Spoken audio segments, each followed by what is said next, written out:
Gardening is both an art and a science, a delicate balance of nurture and discipline.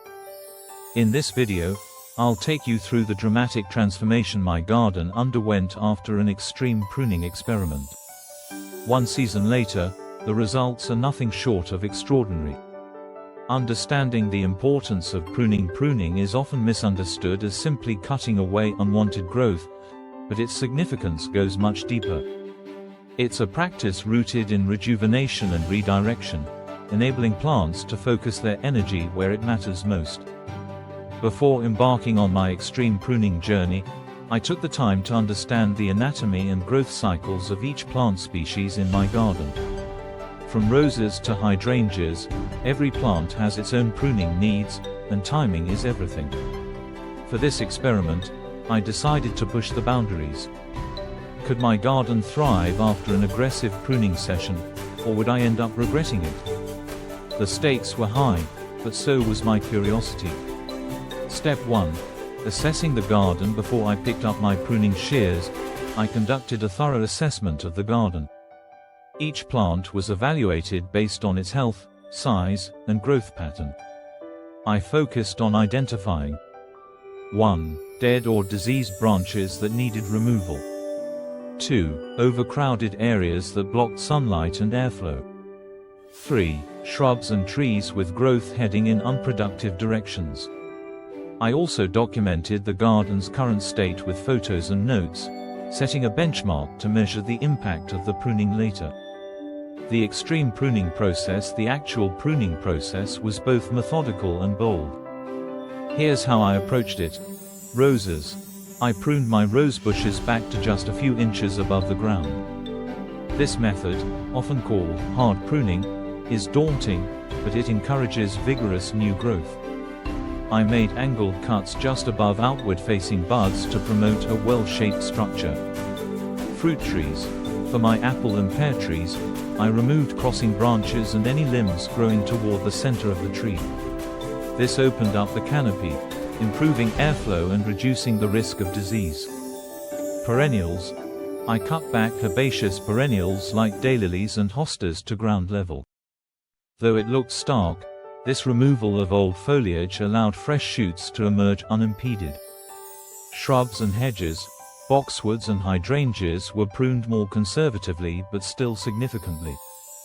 For hydrangeas, I identified whether they were old wood or new wood bloomers to avoid cutting away future flower buds. Vines and climbers, clematis and wisteria, were pruned based on their blooming habits. This not only rejuvenated their growth, but also directed them to climb in more aesthetically pleasing ways. Caring for the garden post-pruning. Extreme pruning is just the beginning. The next step was to ensure the garden had everything it needed to recover and flourish.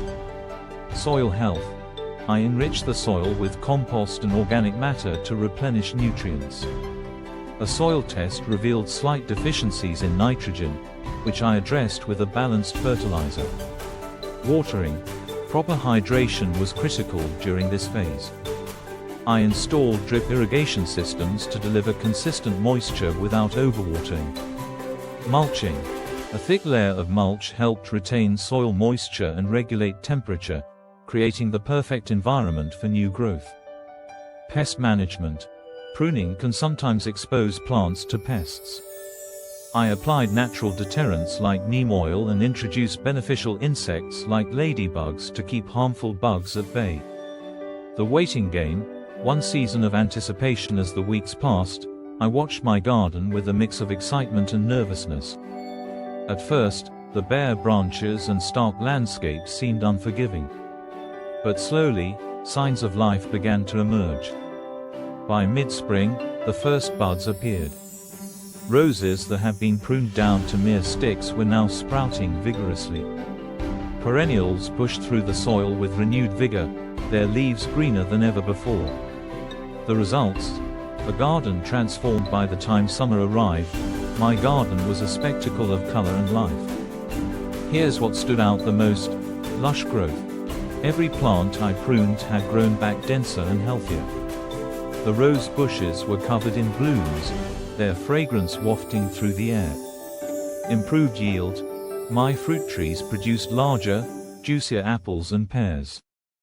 The open canopy allowed more sunlight to penetrate, resulting in sweeter fruits. Vibrant flowers, hydrangeas, clematis, and other ornamentals rewarded me with vibrant, long-lasting flowers. Enhanced aesthetic.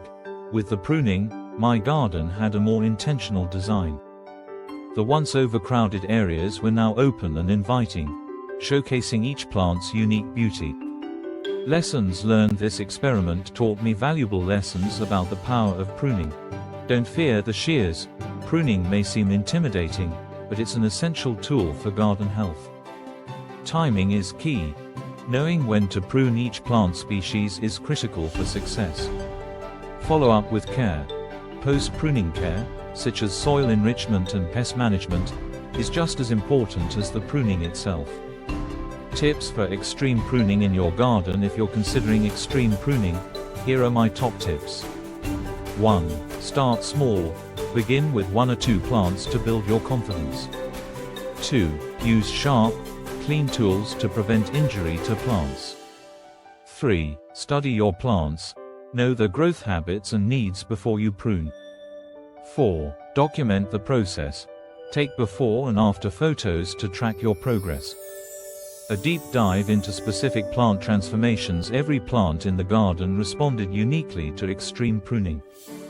Here's a closer look at some standout performers. Roses.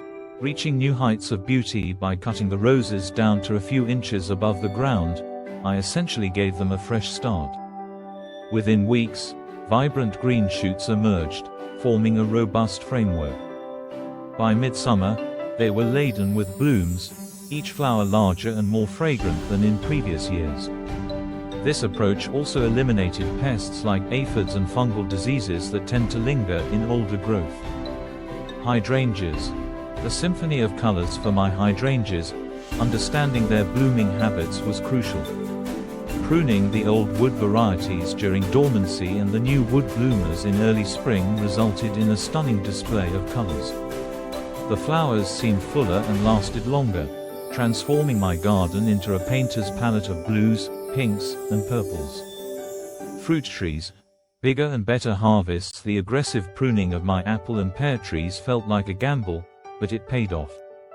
Removing crowded branches improved air circulation and sunlight penetration, which not only enhanced the fruit's quality but also minimized pest infestations. The fruits were larger, juicier, and sweeter than ever before, proving that sometimes less really is more. Climbers and vines. A vertical masterpiece. The wisteria and clematis had been unruly, but the strategic pruning turned them into garden showstoppers. Wisteria, in particular, responded by producing more blooms along its train paths, while the clematis climbed elegantly, adding vertical interest to trellises and walls. Conclusion. As I look out over my thriving garden, I'm reminded of nature's incredible resilience. Extreme pruning may feel risky, but with the right approach, it can lead to remarkable results. My garden is living proof that sometimes, the boldest moves yield the most beautiful transformations. Thank you for joining me on this journey. If you've ever wondered about the transformative power of pruning, let my garden be your inspiration. Don't forget to like, subscribe, and share your own gardening stories in the comments below. Until next time, happy gardening.